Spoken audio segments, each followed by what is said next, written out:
Hi అండి. Welcome to సత్యజన్ను.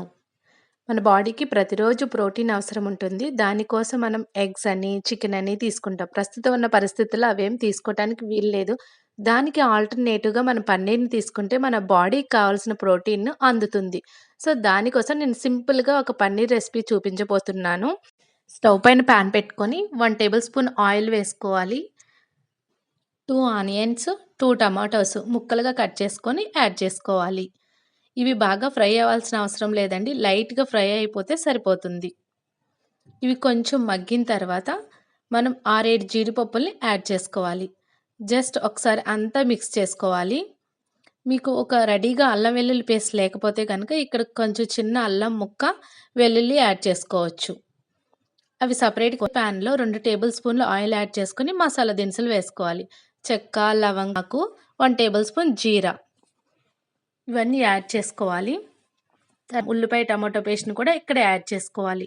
ఇక్కడే అల్లం వెల్లుల్లి పేస్ట్ కూడా యాడ్ చేసుకొని ఫ్రై చేసుకోవాలి. సిమ్‌లో పెట్టుకొని తిప్పుకుంటూ ఫ్రై చేసుకోవాలి. లేకపోతే అడుగంటిపోతుంది.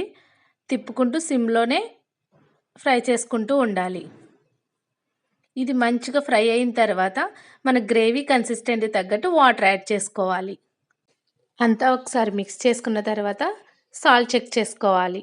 సరిపోకపోతే ఇక్కడ యాడ్ చేసుకోవచ్చు. సో, ఇంకా ఏమన్నా థిక్‌గా అనిపిస్తే గనక మీరు ఇంకొక హాఫ్ గ్లాస్ అయినా వాటర్ యాడ్ చేసుకోవచ్చు.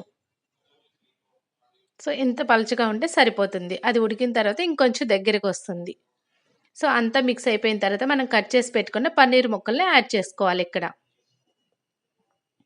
ఈ పన్నీర్ పీసెస్‌ని యాడ్ చేసుకున్న తర్వాత మళ్ళీ ఒకసారి మొత్తం మిక్స్ చేసుకొని మూత కవర్ చేసుకోవాలి. ఇలా మళ్ళీ మధ్య మధ్యలో ఓపెన్ చేస్తూ తిప్పుకుంటూ ఉండాలి. గ్రేవీ కన్సిస్టెన్సీ దగ్గరికొచ్చే వరకు మనం తిప్పుకుంటూనే ఉండాలి. లేకపోతే అడుగంటిపోతూ ఉంటుంది. గ్రేవీ దగ్గరికొచ్చిన తర్వాత ఇక్కడ మనం కసూరి మేతిని యాడ్ చేసుకోవాలి. ఈ కసూరి మేతి పన్నీర్‌కి మంచి ఫ్లేవర్‌ని ఇస్తుందండి. వీడియోలో చూపిస్తున్న విధంగా కసూరి మేతిని రబ్ చేసుకుంటూ పన్నీర్ కర్రీలోకి యాడ్ చేసుకోవాలి. ఇలా యాడ్ చేసుకున్న తర్వాత ఒకసారి అంతా మిక్స్ చేసుకోవాలి. గ్రేవీ కన్సిస్టెన్సీని చెక్ చేసుకొని ఏమైనా పలచగా ఉంటే 2, 3 మినిట్స్ ఉంచితే గ్రేవీ అనేది దగ్గరికొచ్చేస్తుంది. ఇలా హెల్తీగా ఇంట్లోనే పన్నీర్ రెసిపీని ఈజీగా, సింపుల్‌గా రెడీ చేసుకోవచ్చు.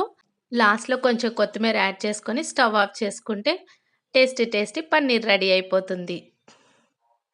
థ్యాంక్ యూ ఫర్ వాచింగ్ అండి. ఇలాంటి మరిన్ని హెల్తీ రెసిపీస్ కోసం please do subscribe my channel Satyajannu. ఈ వీడియో మీకు నచ్చినట్లయితే లైక్ చేయండి, షేర్ చేయండి. Thank you for watching.